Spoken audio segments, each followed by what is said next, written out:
many hats are you juggling in your busy life?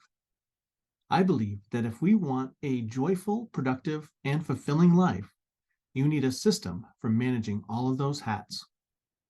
I'm Scott Snow, and I'm your productivity coach and the host of the All the Hats We Wear podcast. You're meant to do great things. This podcast will teach you the skills you need to start doing them. Well, we just had New Year's Eve, and I'd like to share some ideas that are on my mind in terms of productivity and creativity. First off, I think that New Year's Eve and New Year's resolutions are a real distraction. I really think you need to have things in place before New Year's Eve, January 1st. And one of the big requirements of this system that I use, the All the Hats We Wear system, is that you're constantly hovering over your goals and your mission. If you just revisit it once a year, then I forget what percentage of people achieve their goals based on resolutions, but it's very, very low. So you want to constantly revisit those things. And that's one question I have for you. What do you find to be more helpful for me to focus on? Would it be productivity, creativity, or life purpose work? So if you'd like to let me know in the comments, I'd love to hear that. The other day I was thinking, I don't know why I was thinking this, but I was watching someone talk and I was amazed with how both eyes move at the same exact time. Like our eyes are perfectly in sync. And that is amazing to me. It reminded me of being back in college. And for one summer, I went to school for nursing. It didn't last too long, but it was pretty interesting. And I did take anatomy and physiology 1 and 2. And I remember how in-depth we went into all of these body parts. And it was pretty fascinating. We would be talking about the kidney, and before long, we're talking about the transfer of electrons and ions. And it was like, after a while, I'd be like, what the hell am I even talking about now? It's so in-depth, you forget that you're talking about the kidneys. So, and this reminded me of the fact that we need to spiral in and spiral out, and that it is a very important skill in productivity and creativity to be able to think about the broad scale of things, the large scale, the structure, the brass tacks, but also to be able to spiral in to focus. And I found that when I'm in writer's block, it's because my lens is not adjusted the right way. I'm either thinking too specific or too wide lens. So just that awareness of switching that up can be really helpful.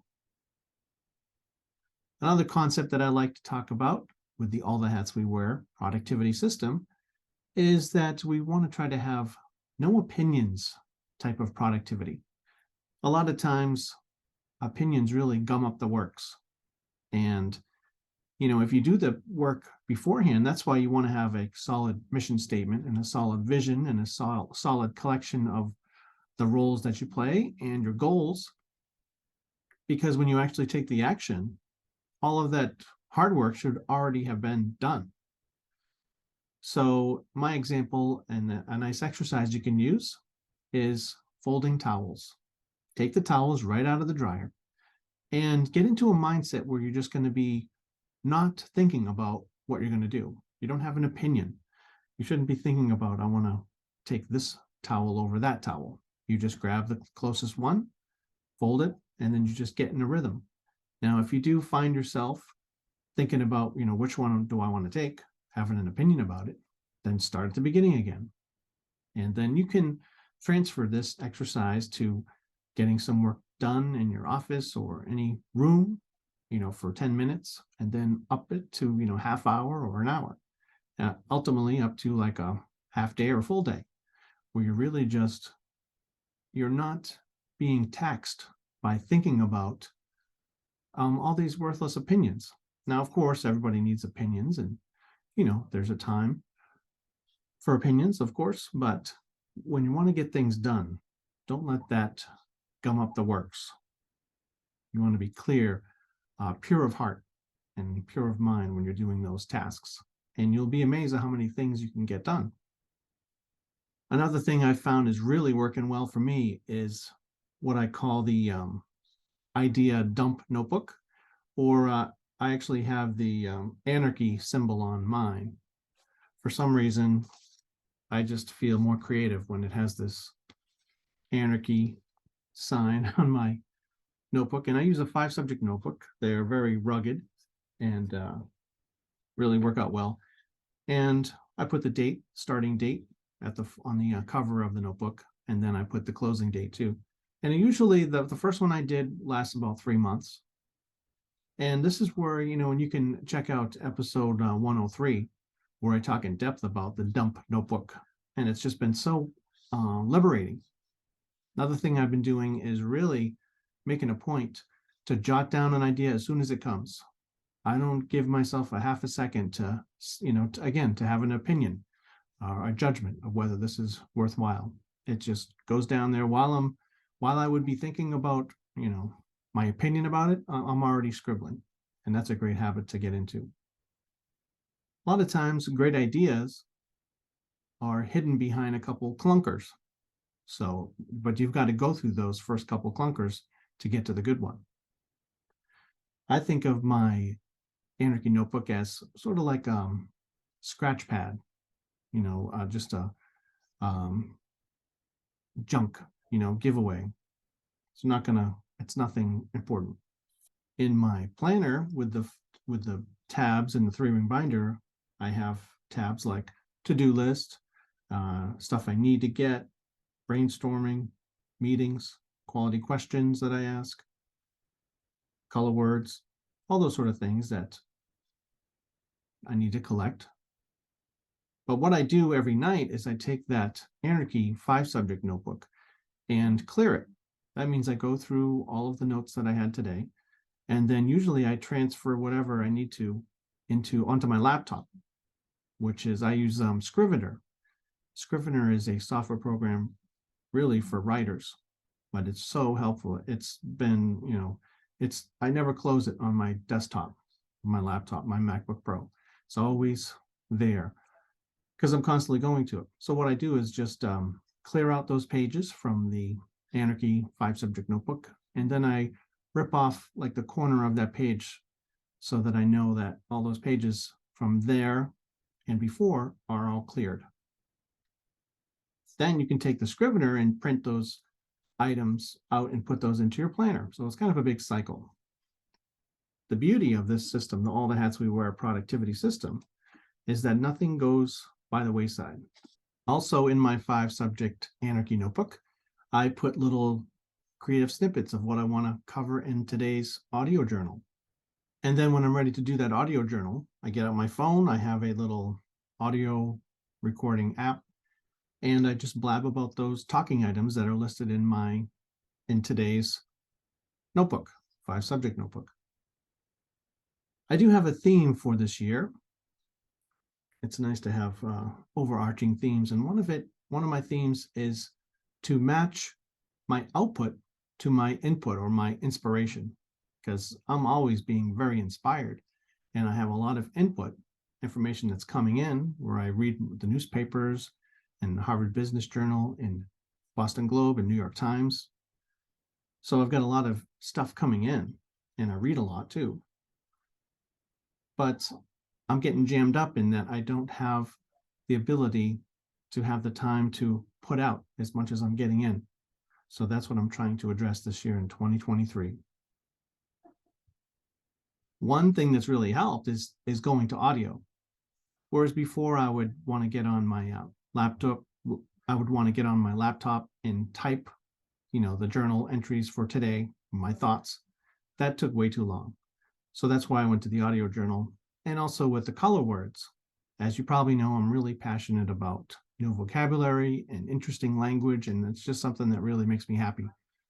So what I do when I read the paper, I take a red pen, underline any color words, interesting phrases, and I underline them. And then when I'm done the paper, I just take my recorder, again on my phone, audio recording app, and just read all that stuff. So I'm not spending the time typing or reading, because that takes a lot longer than just blabbing. and make it an audio. Then I can just listen to these tracks of just me blabbing about, new vocabulary words and phrases in my car or whatever. And it's very easy. One goal I had right before, it was probably about a month before the new year, was to watch one Twilight Zone episode every night. So that would be 156 nights in a row that I would be watching one Twilight Zone episode, the original Twilight Zone, the best. Now, I've been pretty on track with that. Probably I would say 85% of the time I do it, and that's really good. I wanted 100%, but I'm not getting caught up on, having a couple of days that I miss here and there. Honestly, usually when I do miss, it's because, I went to dinner or did something with the family or we had a sports event. So I'm not too tough on myself with that. So what I'm saying is allow some flexibility. Be kind to yourself. You're still going to get a good streak going, a lot more than what you were doing before. So don't give up. If it's messy, you miss a couple days here and there, you're at 85% or you're at 70%, keep it going. It's still better than doing nothing. I always think of Ozzy Osbourne when he was saying that he just, with his sobriety, it's such a battle. And he just says, well, I don't know what's going to happen, but I just say today I'm starting up again. And I love that attitude. I have a lot of respect for addicts that are dealing with that. It's so hard. I can barely keep away from freaking Dunkin' Donut bagel sandwiches. Forget about if I was on heroin. I would have zero willpower. Now, in terms of goal setting, there are 4 types of goals that I like to use. Action goals, that's like I meditate 20 minutes a day. We have stop goals, so don't eat carbs after 6 p.m. We've got deadline goals. Every month, contribute X amount into my SEP IRA investment account, or by March 21st, I'll be scuba certified. And the bucket list goal. That's, of course, I want to do this. I want to go to Italy. I want to see whatever it is. I want to go to the Carnival in Brazil. So with these goals, I started to think about goals and listing my goals for the year. And of course, I recommend highly writing goals down. And my sons have Invisalign, which is like the new way of doing braces.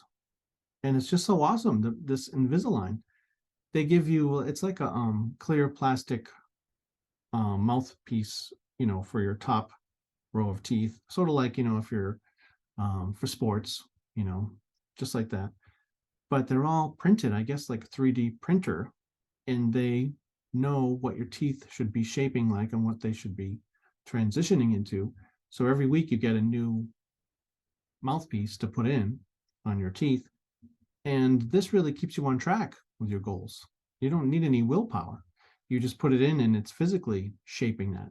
So, and I think really in terms of goals, if you have that powerful purpose and your connection and you're hovering with that mission statement, that is sort of like having that Invisalign where you're having a structure that's keeping you in place to have those goals do their work and change you in the way that needs to happen. So kind of an interesting, I was just looking at them, my son's Invisalign, and thinking about that, relating it to goals. Do you have your list of all the hats that you wear? Let me share mine so you can get a little perspective on how to do your own. Now, you probably want about 15 to 20 different roles altogether. There are 4 types of roles. The first type of role is the mind, body, spirit role. I have 4 of those. Transcendental meditation meditator, innovator and visionary, lean and strong body, and the dude, or a sage. I think of myself as a sage. And of course, a lot of these roles are thinking big. You don't want to be boring. You want to think something that's ahead of what you're actually doing. Then you can move into it. Next category is the giving and receiving roles. And for these, I have financial whiz and giver and philanthropist. Next, we have the personal roles. Mine are husband, dad, family and friend, happy hobbyist, movie buff, chef and mixologist, joker, writer and journaler, and the Willy Wonka of creativity. It's fun to give it a good nickname like that. That gets you inspired to work towards that. And the professional roles. All the hats we wear: founder and world-class problem solver, productivity coach, support group facilitator, professional speaker, podcaster, sales pro, marketing guru and social media participant, and musician slash music therapist. So I would invite you to take out a piece of paper and start to jot down the hats that you wear, but don't make them boring. You don't want them to be limiting. You don't want to say, well, I'm the taxi driver for all the kids, or I'm the maid, or I'm the butler for all the kids. That does nothing to lead you forward into where you want to be. So think big. Call yourself a millionaire or billionaire or philanthropist. One thing I'm doing that really helps me stay creative is this thing I called word salad. And I take 10 color words or color phrases, like I've described before, just interesting words that I've collected. And for one day, I'll put 10 in there, and I write a quick little story, just a 2-page story, just pen and paper, really scribble it out.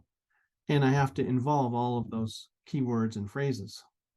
Now, for this year, I've evolved. So now I want to make one big story that has about 10 or 11 subplots in it.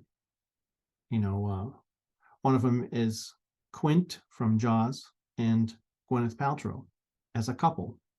It just kind of entertains me that they're so opposite. Quint is just this rude, gruff fisherman, and Gwyneth Paltrow is, like Miss Priss, self-development lady, perfection. And so that's kind of interesting to me. I've got Martha Stewart, who I get a kick out of because she's so kind of powerful, and I like that, and kind of witchy, which I appreciate. And the Joker, where they're like a couple, the Joker and Martha Stewart. I also have a time machine with Game of Thrones subplot where, Game of Thrones characters can just pop in to the story. Harry Potter is also a sub story, all the characters from Harry Potter and Hogwarts. Jaws, of course, will be in at Martha's Vineyard or in Amity. And I love Paris Hilton. I love these, super wealthy, bratty women, Paris Hilton. And there's another one I really like now, Cara Levinay.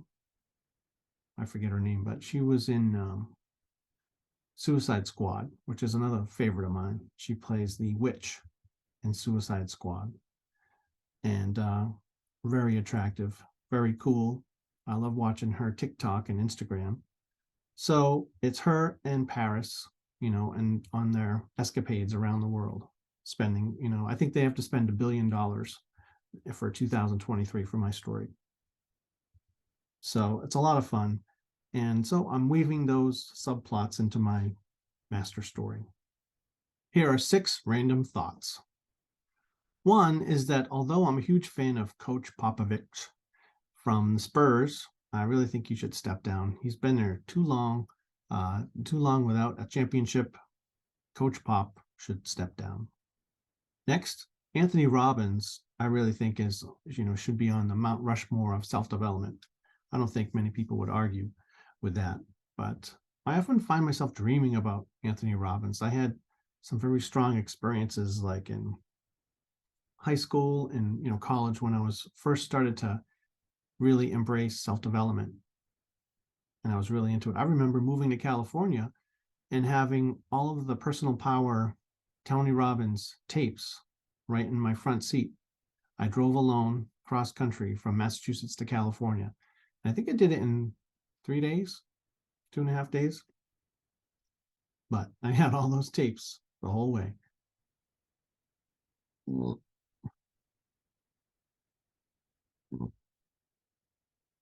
Next, Bruce Springsteen is totally overrated. I don't get Bruce Springsteen. I can't understand him. His music does nothing for me. I mean, it's impressive that he has the staying power that he does, and he seems in great shape and all that, but he does nothing for me. I don't like how Chick-fil-A has those ads with, it's like a cow that writes like backwards, like I guess meaning that the cow is smart enough to write, but at like a kindergarten level. I don't know. And, it always says, like, why don't you eat more chicken? That's stupid. I don't like those ads. Next, I think we should use more nanotechnology in fighting crime. I don't think criminals are smart enough nowadays. That's why I love the Joker. Like, he was freaking smart. They should have like cat spies, like a real cat, and you just implant like a camera or maybe like a robot cat. I mean, they could be sitting on Putin's lap and getting all the secrets right there. I do think if I were, another way of using nanotechnology in fighting crime, I think all convenience stores should be able to have some sort of like a balloon that pops, and it's all these like microscopic little seeds or like sensors that just go into the air and they land all over the perpetrator. Also, I think cars of a criminal should really have a lot more work put into them, like a Joker mobile, oil slicks that come out or little metal spikes. Should at least have a rotating license plate like 007. These criminals, they don't have any imagination or creativity. Maybe the car turns into a little helicopter or a submarine.